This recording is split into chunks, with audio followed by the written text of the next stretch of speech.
Hello అండి, welcome to my channel. మీ నాయుడు గారి అమ్మాయి. నెయ్యిలు వడియాలండోయ్. ఇవేంటి అసలు ఎలా వస్తాయనే కదా మీ డౌట్. ఇవి ఒడ్ల నుంచి వస్తాయండి. ఆ ఒడ్లను ఏం చేస్తారంటే వేపుతారు. వేపితే ఇలా పువ్వుల్లా విచులుతాయండి అవి. వీటిని మేము శ్రీకాకుళం నుంచి తెప్పించుకున్నామండి, ఎందుకంటే అవి వడియాలు పెట్టుకుందామని చెప్పేసి. సో ఇవన్నీ చూడండి, తాతయ్య అయితే ఇంకా దాంట్లో ఒడ్లు ఏమైనా ఉన్నాయేమో అని చెప్పేసి ఏరుతున్నారు. ఎందుకంటే అవి మనం వడియాలు తినేటప్పుడు గుచ్చుకుంటాయి, సో అందుకనే ఏరుతున్నారు. చూడండి,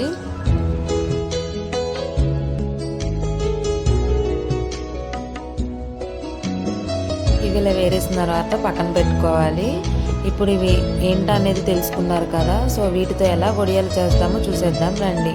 చూడండి, అమ్మమ్మ అయితే ఇవి ఒక బౌల్లో వాటర్ వేసుకొని వాటిల్లో వీటిని దీంట్లో ఇంకా ఏమైనా ఉన్నాయేమో అని చూస్తూ అవి కడుగుతుందండి. అవి కడిగేసి ఇంకో బౌల్లో వేసుకోవాలి వాటిని. అవి కూడా ఒక బౌల్లో వేసుకొని పక్కన పెట్టుకోవాలి. పక్కన పెట్టుకున్న తర్వాత పచ్చిమిరపకాయలండి. ఈ పచ్చిమిరపకాయలు మనం మిక్సీ చేసుకోవాలి. ఇలా గ్రైండ్ చేసుకొని ఇది కూడా ఒక పక్కన పెట్టుకోవాలి. పక్కన పెట్టుకున్న తర్వాత ఇదిగోండి, అమ్మ అయితే బయట చీరను జాడిస్తుంది. ఈ చీర ఎందుకు జాడిస్తారు అని అంటే వీటి మీద మనం వడియాలు పెడతామండి. సో అందుకని మంచం మీద ఈ చీరని పరుస్తున్నారు. ఈ చీరని పరిచిన తర్వాత దీని మీద వడియాలు పెడతారు. సో ఇది పరవడం అయితే అయిపోయిందండి. లోపల అమ్మమ్మ ఏం చేస్తుందో చూద్దాం పదండి. అమ్మమ్మ అయితే ఈ కల్లుప్పుని తీసుకుందండి. ఈ కల్లుప్పు ఎందుకంటే డైరెక్ట్గా కల్లుప్పుని అలా వేయరండి.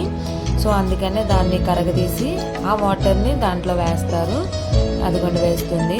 ఆ వాటర్ వేసిన తర్వాత కొంచెం తినే సాల్ట్ కూడా వేస్తారండి. సో తినే సాల్ట్ వేస్తుంది.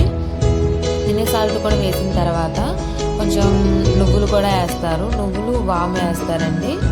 సో ఆ రెండు కలిపింది ఆ నువ్వులు వాము కలిపి వేస్తుందండి.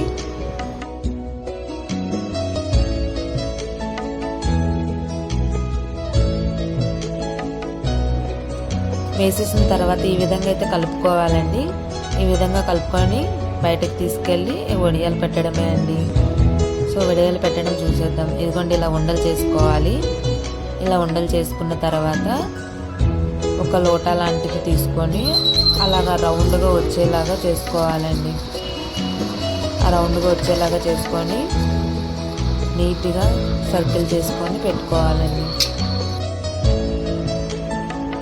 ఇలా ఫైనల్గా అయితే వచ్చేసామండి. వడియాలు పెట్టడం అయిపోవచ్చి.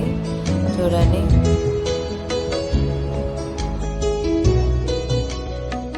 ఇప్పుడు నేను ఆత్రం ఆగక ఒకసారి వెళ్ళి బయటకు వెళ్ళి చూశానండి, వినయా లేదా అని చెప్పి ఎండలేదు.